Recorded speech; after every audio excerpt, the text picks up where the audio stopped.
अस्सलाम वालेकुम वरहमतुल्लाहि वबरकातुहू। वालेकुम अस्सलाम। एक चीज पूछनी है, मेरा नाम यूसुफ अब्बास है। एक चीज पूछनी है, अगर आप इसकी वीडियो भी बना सकते हैं तो वो और भी ज्यादा अच्छा होगा। मैं बना देता हूँ, कि अगर फर्ज करें कि अगर आप आपकी देख जो सुन्नत लीजिए। मौक़िदा जो है वो रह गई है ज़ोहर की,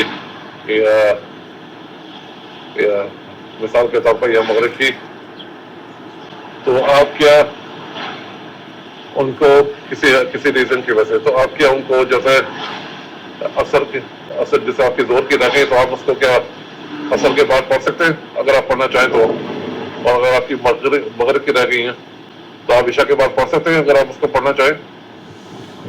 आपने कहा कि इसकी वीडियो ज़रूर बना दीजिए। बिल्कुल मैं वीडियो बना रहा हूँ। अब मुझे देखना ये है कि आया ये वीडियो आप देखते हैं या नहीं देखते। जो चैनल के सब्सक्राइबर हैं, इल्ला मन रहिम अल्लाह, अक्सर अहले हमारे जो यूट्यूब के सब्सक्राइबर हैं ना, वो हमारी वीडियोस नहीं देखते। जो सब्सक्राइब नहीं किया है उन्होंने वो देखते हैं। तो आपने अगर सब्सक्राइब नहीं किया ना तो देख लीजिए, चैनल को सब्सक्राइब कर लीजिए। और अगर चैनल सब्सक्राइब कर लिया है तो फिर आपको उस वक्त तक कोई फ़ायदा नहीं होगा जब तक कि आप वीडियोस नहीं देखेंगे। इन भाई ने कहा तो मुझे अगर प्लीज़ मुझे वॉइस मैसेज ज़रूर कीजिएगा जब आप ये वीडियो देख लें। शेख अब्दुल बिन बाज हैं, शेख मोहम्मद बिन सालिह अल उसैमीन हैं, शेख उस्मान अल खमीस हैं। उन्होंने इस सवाल का जवाब देते हुए ये कहा कि अगर कोई शख्स सुन्नतें जो पहली सुन्नतें हैं वो बाद में पढ़ता है और वो शरई उज़्र है, जैसे कि अल्लाह के रसूल सल्लल्लाहु अलैहि वसल्लम के पास एक कबीले के कुछ लोग आए थे तो आप अलैहिस्सलातु वस्सलाम से ज़ोहर की सुन्नतें रह गई थी जो कि आपने असर के बाद पढ़ी।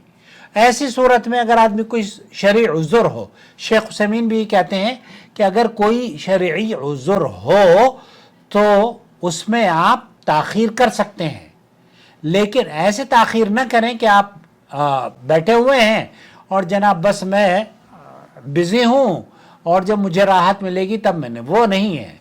आप सोए हुए हैं, आप उठे हैं मगरिब के बाद, आप उठे हैं असर के बाद, तब वो आप नमाज पढ़ सकते हैं।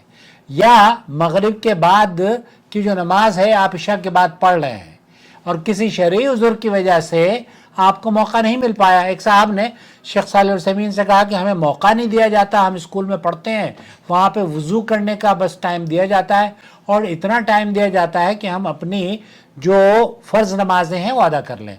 तो शेख ने कहा कोई हर्ज नहीं है, आप फ़र्ज़ नमाज अदा कर लीजिए और जो सुनन और नवाफिल हैं, सुनन और नवाफिल दोनों एक ही नमाज हैं, मैं हर वीडियो में कहता हूँ, तो इन्हें आप बाद में अदा कर लें, कोई हरज की बात नहीं है। अगर आप बाद में अदा करेंगे तो वो नमाज आपकी हो जाएगी।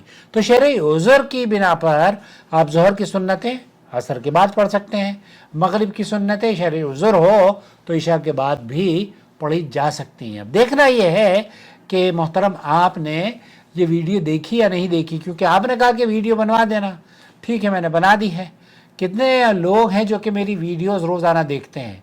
अगर आप हफ्ते में 2-4 मरतबा भी देखना शुरू कर देना मेरा चैनल, तो हमारे चैनल की रेटिंग बहुत हाई हो जाएगी। हमारे चैनल की रेटिंग कम इसलिए है कि आप उसे नहीं देखते। आपने चैनल सब्सक्राइब ज़रूर किया हुआ है लेकिन देख नहीं रहे हैं, तो देखा कीजिए।